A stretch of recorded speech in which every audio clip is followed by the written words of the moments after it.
Fings part 33. In 2018, I was dating this guy who I went to school with until September 2022. Everything was going well until 2020 when I started my full-time job. I met this guy at my job who had told me he didn't have a girlfriend and he was just focusing on rugby and uni, not the rugby career ones. We'd been seeing each other for almost the whole of 2020, in which then I had told my boyfriend at the time I needed space and that things weren't working out for us. I broke up with him in 2020 and was seeing this guy from work. 2 to 3 months down the track, I went to my friend's 21st. She had booked a hotel and we went out clubbing. I met a guy at the clubs, Scorpio. Oh my gosh, I've heard of that club. Is that in Auckland or Wellington? To which I find out a few weeks down the track that he and this guy from work are brothers. Oh no.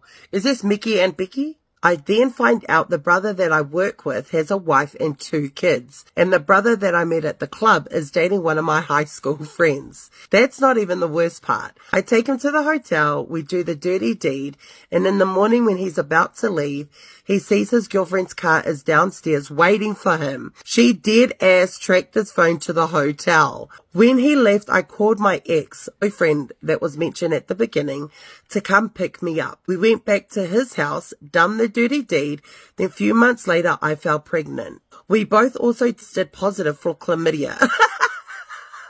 I tell my ex that I have chlamydia and he breaks down and tells me he's been sleeping with my best friend since we got together. Now I'm a single mum looking after my precious girl. P.S. I still don't know who out of the 2 of them is the father of my baby. Okay, you need to send this to like Oprah or to Maury because it's not in my elements. Okay, next one. Back in high school, I was dating my first ever boyfriend at the age of 17. I was madly in love with him, and after 3 years of being together, we ended things because he kept dodging our date nights and I would be left stranded after work sometimes. Come to find out it's because he was too busy with another girl, so you can imagine how broken I was. We'll call this other girl Delulu. Fast forward 12 years, me and Delulu became quite close. I met a guy through her husband and we immediately became fond of each other.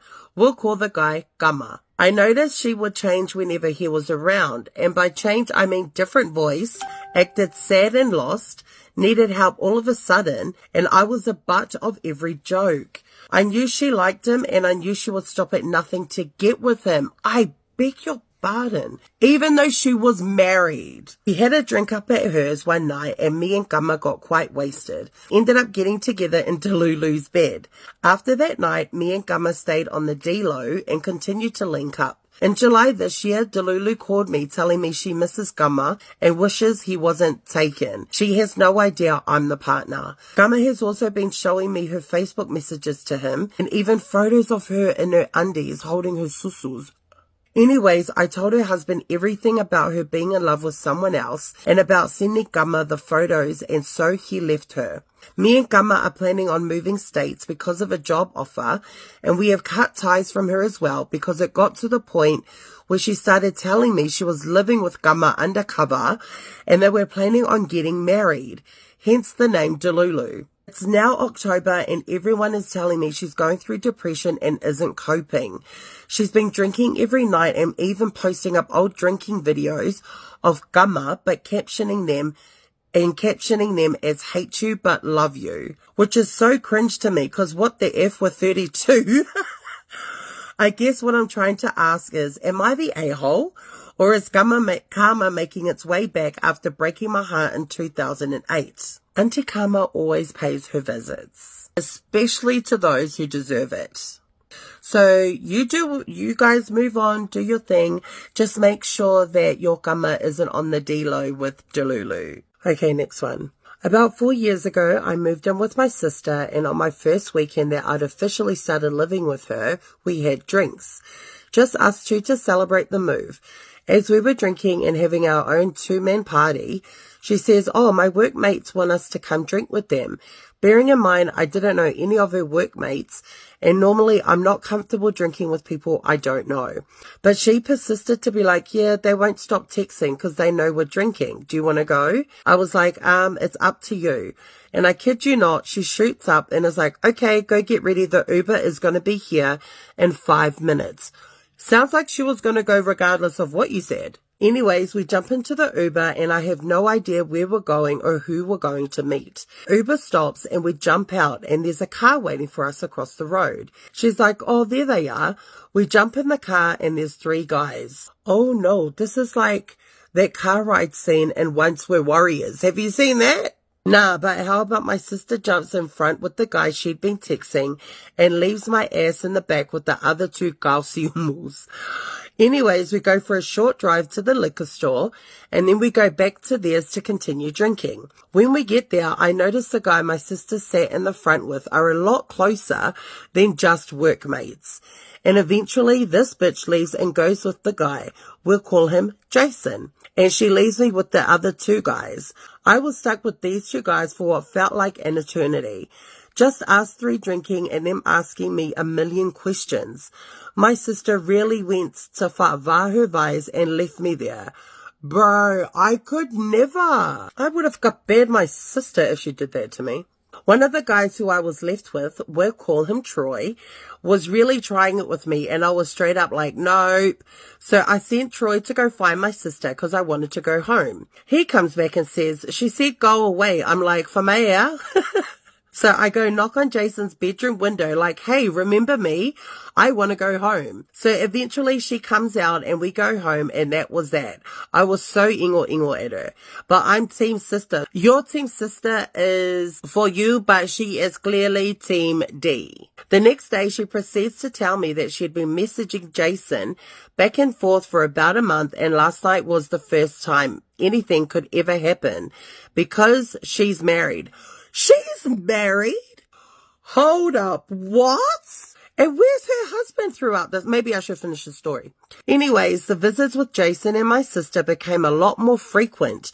And because I was my sister's wing woman, Jason decided to make Troy his wingman. Wait, is it your sister that's married or Jason? Troy came on very strong at first, sending me messages, telling me how he was really into me, and when I wouldn't reply to his messages, he would actually message my sister and ask her where I was and why I wasn't replying. One night we went to a concert and I was shit-faced drunk. My sister sober drove and after the concert, Jason and Troy wanted us to come see them. So we did.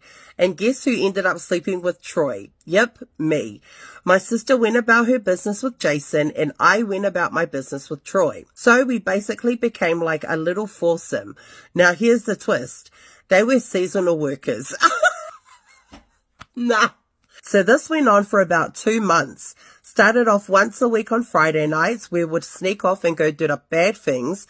And then before we knew it, it was almost every night. By this point, everyone was starting to catch feelings. And when I tell you these men did everything they could to get their company to extend their working visas, I mean they did everything. But eventually they had to leave. Now, the thing with both Jason and Troy was that they both had kids and they both claimed to be married but separated, which I know you're going to say, they all say that.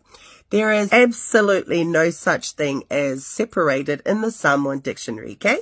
Jason told my sister he was separated from his wife and had been seasonal working for 8 years. 8 years? That part was true, but the separation wasn't. Troy told me that him and his wife broke up while he was here for work because he found out she had cheated on him. I don't know if any of that is true, but basically when they left, they promised to keep in contact when they went back and told us they would be coming back in 3 months. These men gunged at the airport like we were their wives. Anyways, they get to Samoa and they both keep their word that they would keep in contact. Jason calls my sister a couple of times, but that was short-lived because his wife finds out and messages my sister to leave her family alone and to not contact her husband again. Troy does the same with me. Then I'm scrolling on social media and I happen to come across Troy's wife's page. She's uploaded a video of Troy's first night back home where they're buying ice cream with their kids and they kiss in the middle of the store. Months go by and the phone calls stop on both ends and eventually we just carry on with our lives as if nothing happened. Stupid men, stupid us. So Troy and Jason, if you're watching this, O Aingelua Kai. Oh my gosh. I feel like nearly every second story of these is to do with the Aupikis.